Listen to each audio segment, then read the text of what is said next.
Hey, Geoffrey and welcome to another episode of Design Doc. So I was feeling a little bit nostalgic this week, and I took out my old TurboGrafx 16 that I recently got this cool composite video cable for, so I don't have to use the awful coaxial AV thing. And as I was setting the thing up, I got distracted reading the instruction manual for Keith's Courage, which is a platformer game that came with the system.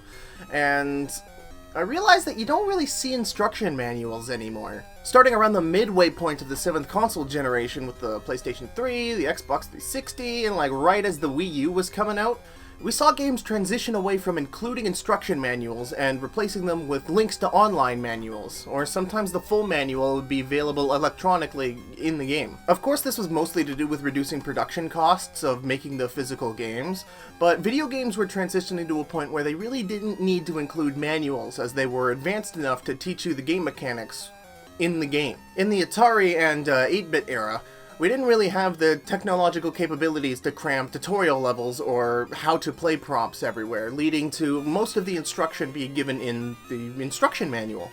Take Keith's Courage here, for example. I didn't know until making this video and getting gameplay footage for this that pressing up and attack uses the bolt bombs in the game. I had no idea what that number at the top of the screen meant before now. And of course, that's just one of the more obvious ways video games have advanced over the years. Nowadays, we're told how to play a game by a supporting character breaking the fourth wall and telling you to jump and hit the circle button, or in the worst case scenario, freezing the game to instruct the player on how to play. But the problem with doing the former is that you're breaking immersion if you handle it badly.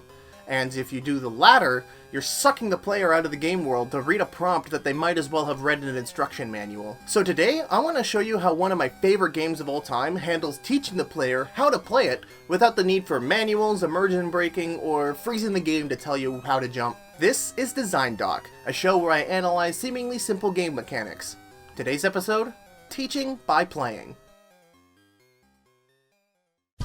So the game we're going to be talking about today is Klonoa, which is a PlayStation 1 platform game released in late 1997. It's a cult classic for numerous reasons, whether it be seamlessly blending 2D gameplay in a 3D environment, the amazing soundtrack, and the journey they take with the titular character throughout the game. One of the first things the game shows you after you create your file is the option to switch your control scheme around, and this diagram shows that there's only two buttons to worry about: jump and shoot. While not really what I wanted to talk about when it comes to the game teaching you things naturally through the gameplay, this is still a really smart decision to make menu design-wise. While a large majority of players will leave the control layout to default, having the player see the layout before playing is a good way to avoid having to freeze the gameplay in order to teach them that after they've watched the opening cutscene and they're just ready to go.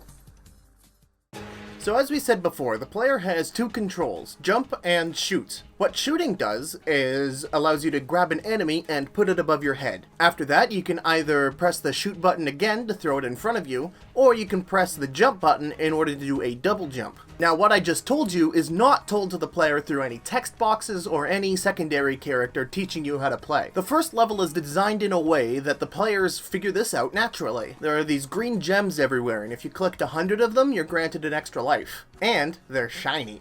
So as the player is scrambling around to try and collect these shiny, glowing crystals, they're learning the gameplay mechanics. And a lot of these gameplay elements are told very subtly, like not being able to bring an enemy through a small gap, but also finding out you can do things like bringing an enemy through a small gap as long as the roof above you is slanted. As well, since the whole blending 2D and 3D thing is rather unique for a platformer game, the level design also is laid out in a way for players to get used to this. There might be alternate paths on the level that players have to jump to in order to access another part of the world for, say, more crystals or a 1-up. And as the level progresses, we end up adding new layers for the player to experiment with. First, we start out with a basic enemy that doesn't really do much. Then we move on to a helicopter enemy that when you grab onto it, throws you up in the air. And once we've introduced these enemies in a safe environment, we can then introduce them in an environment where the player has to effectively utilize them to progress. As the game progresses, the game asks more and more from the player as it ratchets up the gameplay. See, what the game is doing here is tricking you into thinking that you were the one that discovered how to play the game.